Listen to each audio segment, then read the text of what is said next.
Welcome to the Geekcentric podcast, and welcome to our spoiler-free review for Disenchanted. Remember, happily ever after isn't always that easy.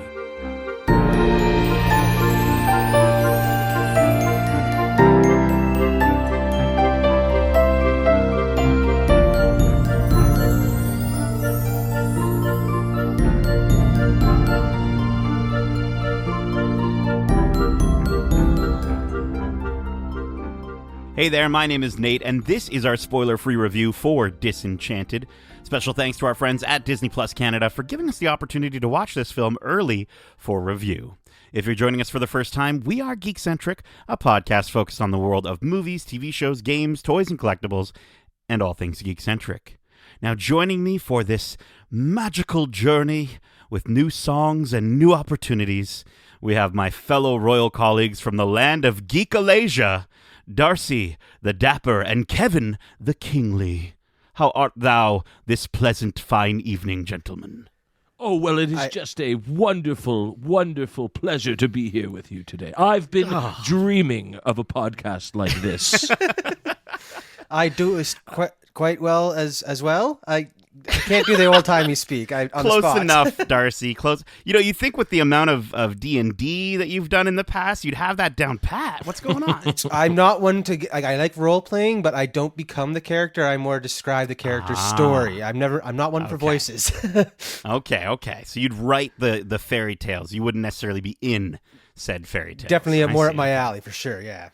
All right. Cool. Well, guys, can you believe it's been 15 years, almost to the day, since we first met Giselle and witnessed her journey from Andalasia to Manhattan to meet the true love of her happily ever after. Before we get into this review, let's talk about the original. What was your experience with the first movie, Enchanted, back in 2007? I know for myself. I guess I would have been, my early 20s. Disney fairy tale princess movies just weren't like my jam really at that time. But for whatever reason, I do remember seeing this in theaters and just being amazed at how much fun I had with it. I do think they did just such a wonderful job of not just paying tribute to the classic fairy tales and the Disney movies like that, but also having fun with that idea. And so and anybody who knows my opinions on musicals, I thought that the numbers were fun, the performances helped make them fun. I remember being floored with how much I loved it, and even 15 years later being excited hearing that there was going to be a follow-up in Disenchanted. It's crazy that it's like 15 years, dude. Like, that's nuts. It does not feel like it's been 15 years. Darcy, you watched the first one last night before this one, is that correct? Yeah, I also watched it when I was in theaters with my mom. That was around the time where I was the only one going to Disney movies with her because I kept my childhood love of Disney very going strong. It still is to this day. But I really enjoyed it the first time, and rewatching it was really fun to go back down the memory lane. And again, experiencing that for the first time was so great because, like Kevin said, they just kind of had so much fun with the concept of fairy tales in the real world. So it was a great time. Nice. And even 15 years, that movie, I rewatched it myself going into watching the sequel here. It holds up so well. It really does. James Marsden is just such a comedic knockout in that movie. He's so amazing. And we'll get into maybe a little problem I had with the sequel here regarding that very actor. But no, he was amazing. And it's crazy. Amy Adams must be somewhat of a secret Disney princess in real life because it did not seem like there were 15 years between those two movies in her wonderful appearance. Yeah, I rewatched it before watching this one, and dude, I was a little upset that the chubby British guy, the evil queen's assistant, was Wormtail. Basically Wormtail, but his name is Nathaniel. I'm like, I guess I'm the most handsome Nathaniel then. But no, you know what? I think what you guys said is absolutely true. I think it's the I think the sequence in the park, we talked about it off air, like just the how that song starts off and then how it builds and builds and builds to become this like this live action animated movie. Like, it's just so well done. Pip is terribly cute in that first movie as well. And again, a character that you know could come across as very annoying, actually kind of works throughout the movie. And yeah, man, I really enjoyed it. It's such a, as you were saying, Kevin, it's such a love letter to classic Disney movies, and there were so many iconic sort of memories or you know, nostalgia plays that were recreated. And I love, there's just this one little thing that I noticed the last time that I watched it, where Part of Your World is playing as Giselle is looking at the fish tank in the office, and I was just like, it's just so smart, and it's just so well done. And I love how, even, you know, we'll get to it in terms of the music with this movie, but just how they sort of play off those themes, not only in the visuals and the story, but in the music as well throughout the entirety of the movie. And I think they did that again with this one. But it was so good. And you know, you brought up the song "That's How You Know" and the big sequence in the park, and I'm not sure if it's because it had been so long since I've seen the movie that maybe I just haven't recognized it in visits to the parks, you know, in years since. It doesn't feel like they capitalized enough on that song, and they pay enough tribute to it in whatever form, because that really is not just one of the best musical that's just one of the best songs Disney's done in decades. You know, it's one of their best songs, and so it's almost a shame it didn't catch on a bit more and get play, you know, a bit more play in the parks and whatnot these days. All right, well, guys, listen, I'm feeling it here. Before we get cursed by a wicked witch, let me get to the synopsis for this sequel. An all-new live-action musical comedy, Disenchanted, is a sequel to Disney's box office hit Enchanted, featuring the original cast from the heartwarming story of the lovable maiden from the fairy tale world of Andalasia, who finally found her Prince Charming in the kingdom of New York City. It's been 15 years since Giselle and Robert wed, but Giselle has grown disillusioned with life in the city, so they move their growing family to the sleepy suburban community of Monroeville in search of a more fairy tale life. Unfortunately, it isn't the quick fix she'd hoped for. Suburbia has a whole new set of rules and a local queen bee, Malvina Monroe, who makes Giselle feel more out of place than ever. Frustrated that her happily ever after hasn't been so easy to find, she turns to the magic of Andalasia for help, accidentally transforming the entire town into a real-life fairy tale and placing her family's future happiness in jeopardy. Now Giselle is in a race against time to reverse the spell and determine what happily ever after truly means to her and her family. Disenchanted stars Amy Adams, Patrick Dempsey, Maya Rudolph, Yvette Nicole Brown, Jayma Mays, Gabriella Baldacchino, with Idina Menzel and James Marsden, and is directed by Adam Shankman. The movie will be streaming on Disney Plus on November 18th, which means if you're listening to this, it's actually already out. So, listen to this and then go watch the movie. I think you'll have a good time. Guys, let's start off, like the good princes that we are, and start with what we enjoyed about Disenchanted. I will say right off the bat, we talked about her a little bit already, but Amy Adams, she gets right back into her role. She's so amazing. And here she gets the challenge of playing almost two roles. And there are parts of the movie where she's going back and forth between them. And she's just so good at both of them. And the twists between these two personalities is so awesome, and it just adds a new layer to the already incredible performance she gave in that first movie. So that was one thing that really stood out for me.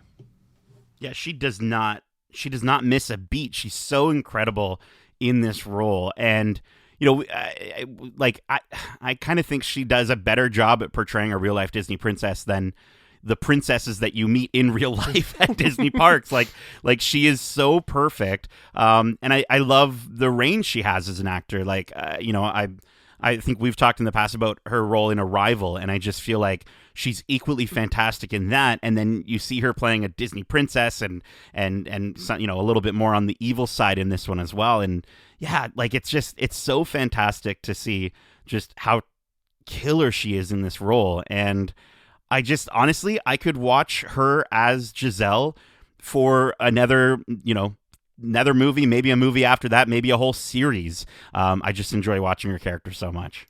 Yeah, for sure. She is one of the strongest points of this, this series now, I guess we can say, these two movies, because she's so good at being a Disney princess. She embodies it to the truest form that you can see in real life, and it's just wonderful to see. And again, revisiting that after 15 years was very delightful, because again, she hasn't missed a beat and has been right back on that, Disney princess game.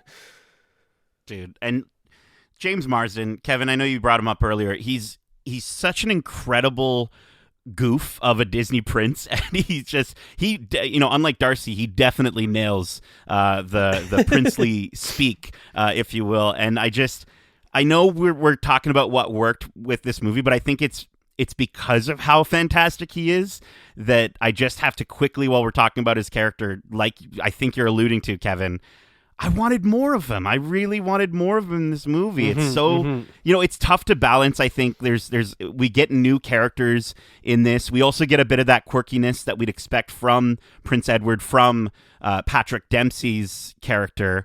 But I still just wanted more James Marsden. I was like, why does he have to go away? I wanted so much more of him. What did you guys think of James?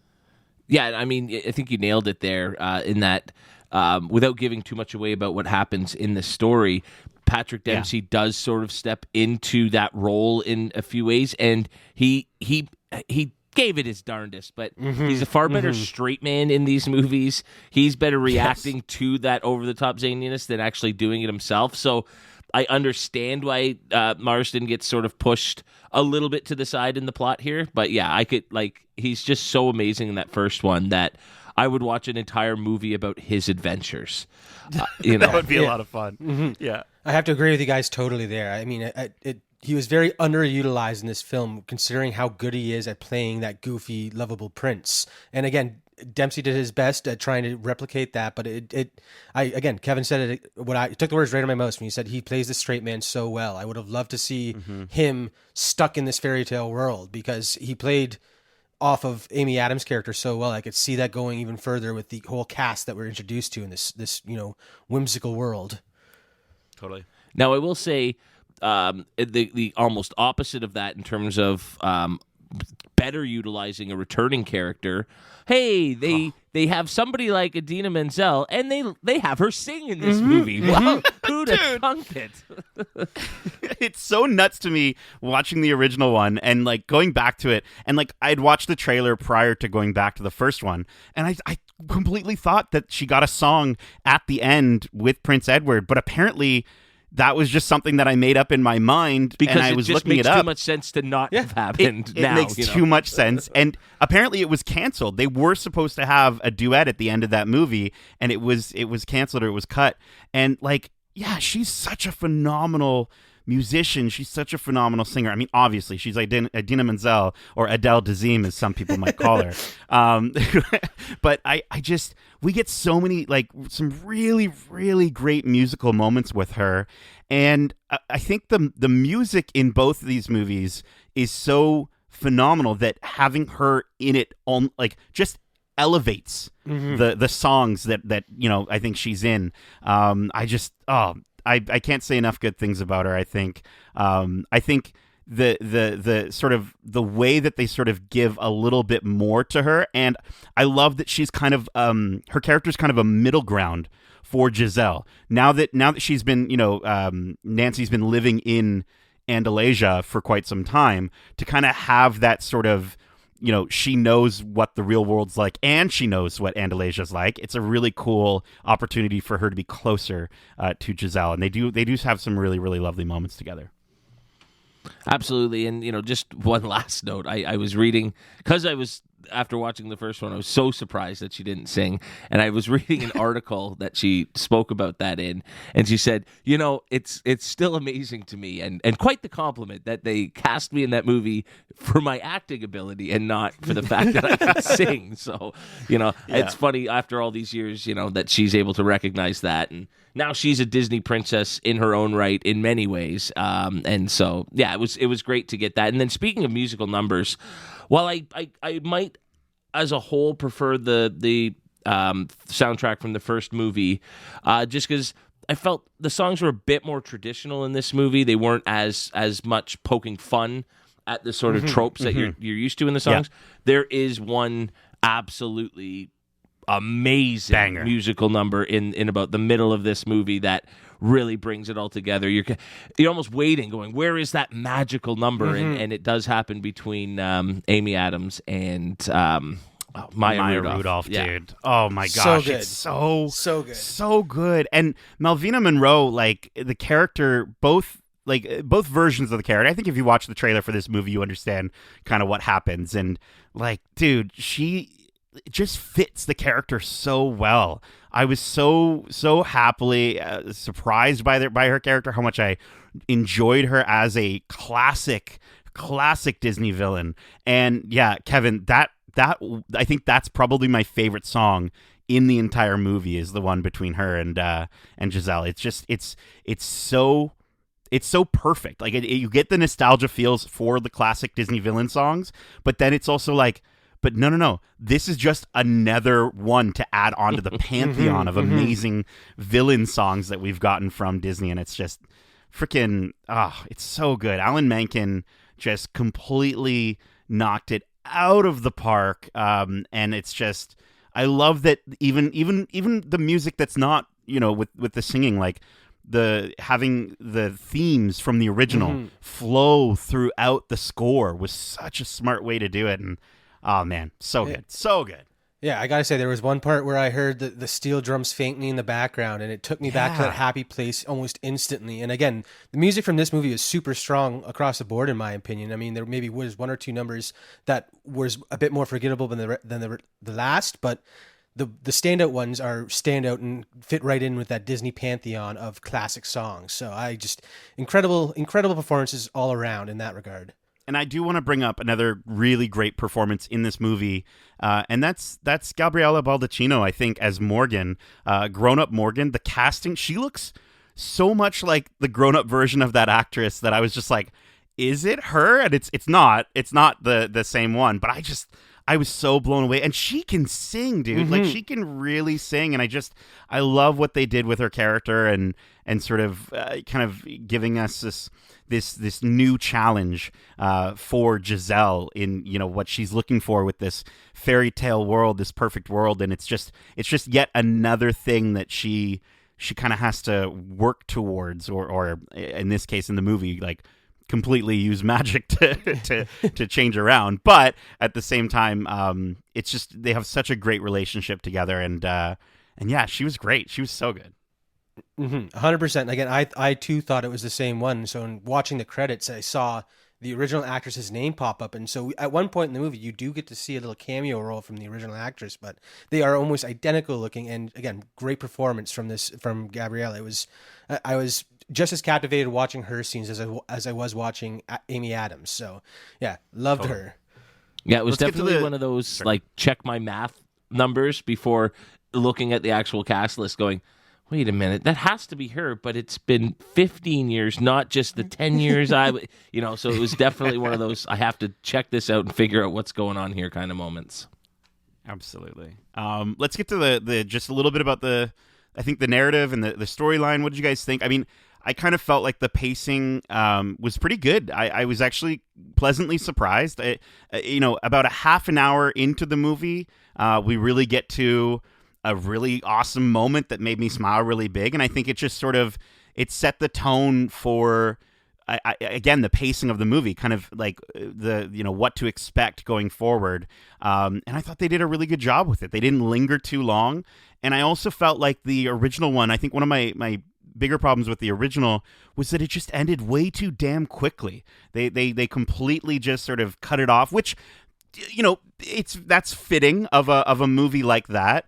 But this one, I thought it had a much more fleshed out ending. And overall, I thought that the movie felt very much like an early 2000s movie, but in like a really good way. You know what I mean? Like, that like sort of Disney Channel original movie vibe.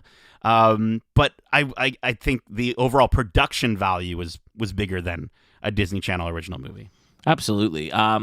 It wasn't. I mean, when I was thinking about sort of looking back at watching the movie, it's not like at the beginning it was check my watch bad, but it was a bit slow to start.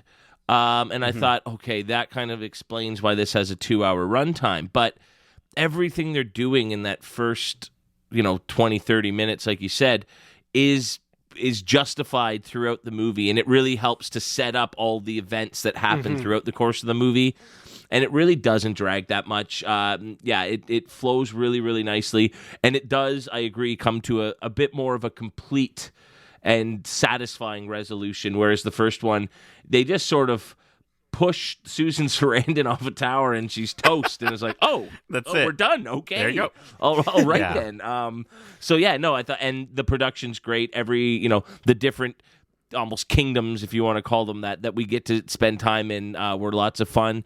And even one thing I love that they did in Enchanted really well, and they do here in Disenchanted, is the sort of transformations between the animated and real life world. They're very quick and subtle, but there is a sense of magic whenever they do that. And so I thought they did a really good job in this one, just like in the first.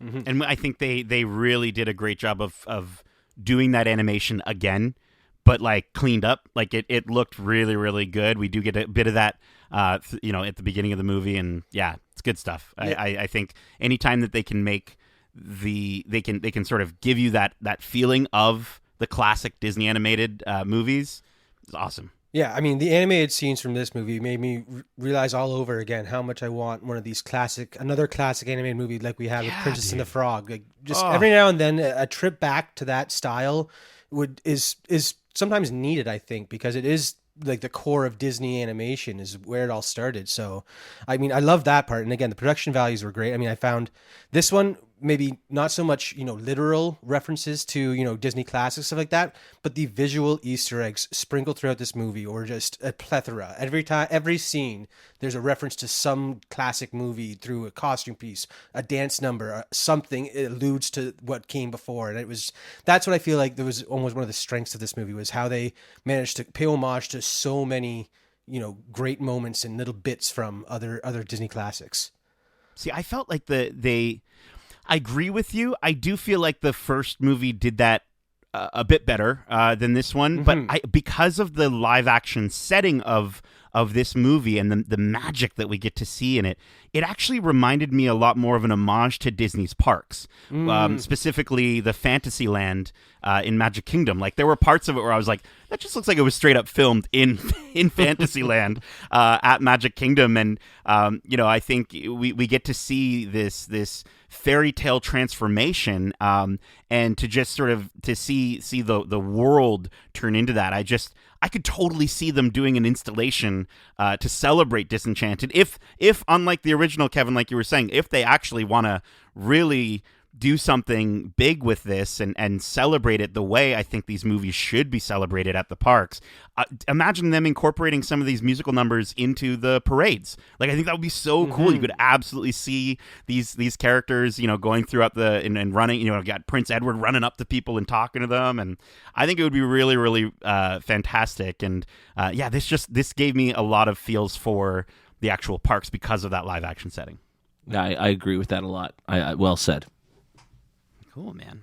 Listen, I'm starting to feel it, guys. Again, I think I don't know. I feel like I might be getting cursed. I feel like we might be turning into evil lords.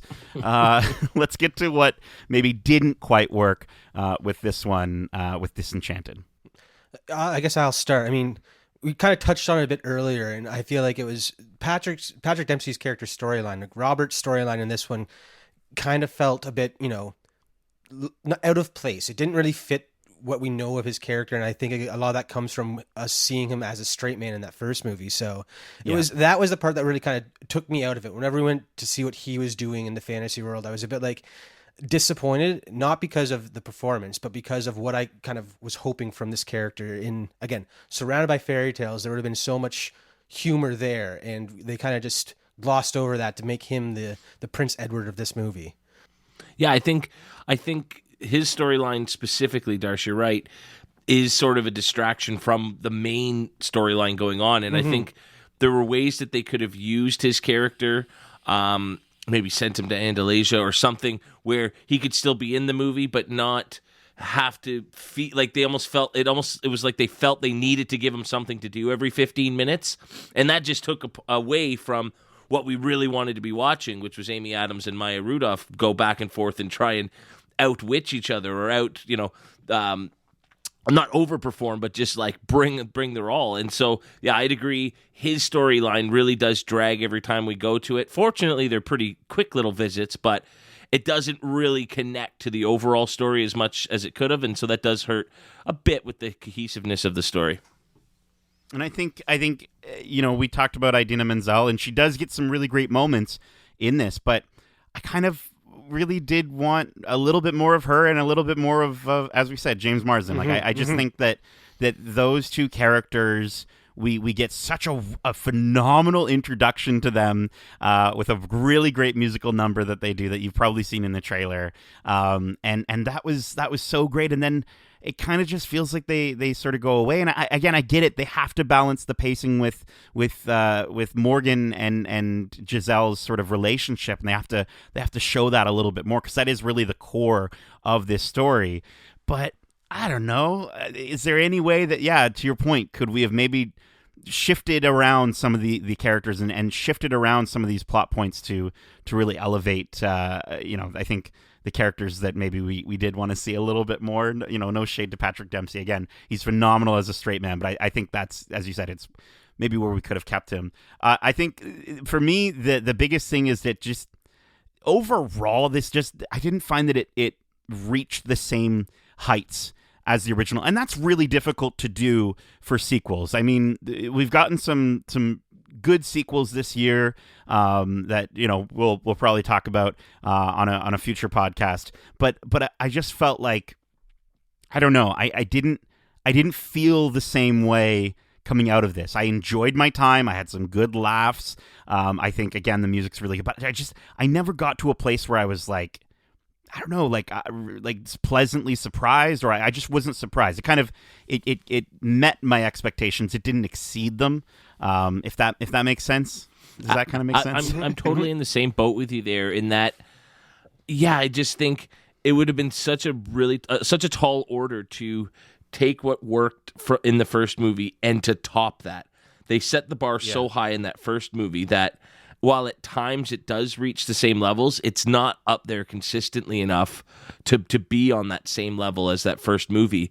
And I think for me specifically, that has a lot to do with, it just isn't, I don't want to say fun, but it certainly isn't as funny as that first movie. And I think maybe you mentioned it earlier when you were talking about the first movie there, and the character played by, is it Timothy Spall? Maybe not having that fun henchman sort of running around doing nefarious things throughout the movie. That sort of took away from that comedic element. Not having James Marsden in it as much obviously took away from that. And I think that there are wonderful tributes paid to Disney movies and the parks, like you said, and just that Disney vibe overall. They're not having, as much fun with it. They're not poking fun at it. They're not... I just think it was lacking a little in the humor department, which was one of the most pleasant surprises of the first movie.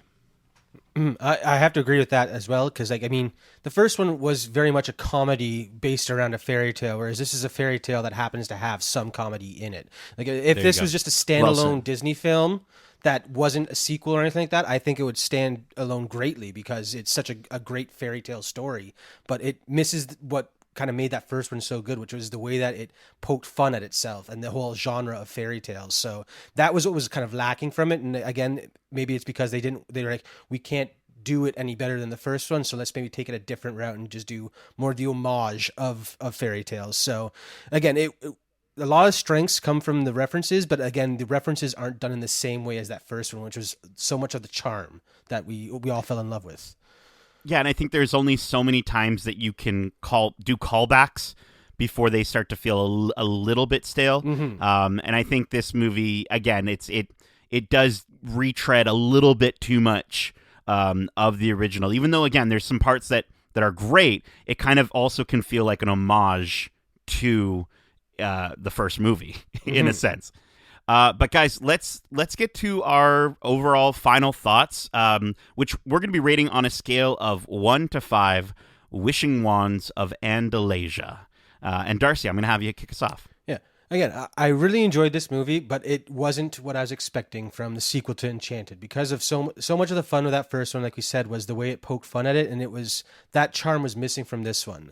Granted, everything else about the movie, with the exception of certain characters being underutilized or kind of misdirected to the wrong area, I feel like this movie still is really fun and enjoyable. So, like, as long as you don't go in expecting to have so many tongue-in-cheek references to the whole fairy tale genre and just go in expecting a fun Disney movie, you'll be pleasantly surprised by how well they pull off a new fairy tale in the modern world. So I'll be giving this one 4 out of 5 Wishing Wands of Andalasia. Very nice. Kevin, how about yourself? I think this movie is, at times I found myself asking, was it worth it? Was it worth it 15 years later to revisit this story, revisit these characters? And I think by the end of the movie, I was convinced it was definitely worth it. There are the musical numbers that pull the movie through and really bring it up, to a similar level of the first one. And some of the things that worked so well with the first one, specifically with Amy Adams, is as this character of Giselle. She's just one of the best Disney princesses ever, and so getting to see her do her thing again and even a chance to elevate it definitely is worth the price of admission alone. And I think they had some interesting things to sort of say and play with it, as far as the evil stepmother and the stepdaughter relationship that we've seen many times in Disney movies. So yeah, I think it was definitely a worthy sequel in that it's almost impossible for the sequel to be as good or even better than the original. And so it's definitely a worthy sequel. I wish the comedy and the presence of some of our favorite characters from the first were amped up a little bit more, but I think Darcy put it really, really well earlier in why they might have changed their focus a little bit with this one. Whereas I would probably give the original, I would give Enchanted maybe somewhere between a 4 and a 4.5. I'm kind of more between a 3.5 and a 4 here, so I'm going to give this a 3.7 out of 5 Wishing Wands of Andalasia. Alrighty. Yeah, I'm kind of in the same area as you two. I think this, as I was saying, I don't think it fully captures the magic of the first movie. I do think this was a great follow-up. I think the cast is honestly the shining beacon. The cast and the music, I'd say, are the two shining beacons of this movie. I think, again, the storyline, I think the pacing is really great, and we get to parts that we wanted to see quicker, and we get that more robust ending than the original. But I just, it never quite reached the same highs as that original. Again, dude, like Maya Rudolph, I think, was a standout. Gabriella Baldacchino was a standout, and of course, as you were just saying, Amy Adams is just phenomenal. I want more James Marsden. I want more Prince Edward. I think Prince Edward short series would be phenomenal. I'd even take just him running around Andalasia, just helping different people. It would be so much fun. But yeah, I think the best part is Amy Adams, as always, and just the way she plays that classic Disney princess, and in this movie, evil stepmother. Alan Menken just completely brought the fire. So good, mixing in those themes of the original, or of the original movie, in with this one. I think this was a sequel worthy of royalty, and I really enjoyed it. So yeah, I'm gonna also give it a 4 out of 5 Wands of Andalasia. That is it. We hope you enjoyed the spoiler-free review for Disenchanted. And if you did, make sure to subscribe just wherever you like to listen to podcasts. And if you run right into the show with your thoughts on this movie or any of the movies or shows we cover, I'm grabbing my wishing wand right now, and I'm making a wish that Darcy will tell you how you can reach us. Well, they can always reach us at wearegeekcentric@gmail.com. That's wearegeekcentric@gmail.com. Or if that sounds like a wish gone wrong to you, then you can reach out to us on Twitter at GeekcentricYT or on Instagram at wearegeekcentric.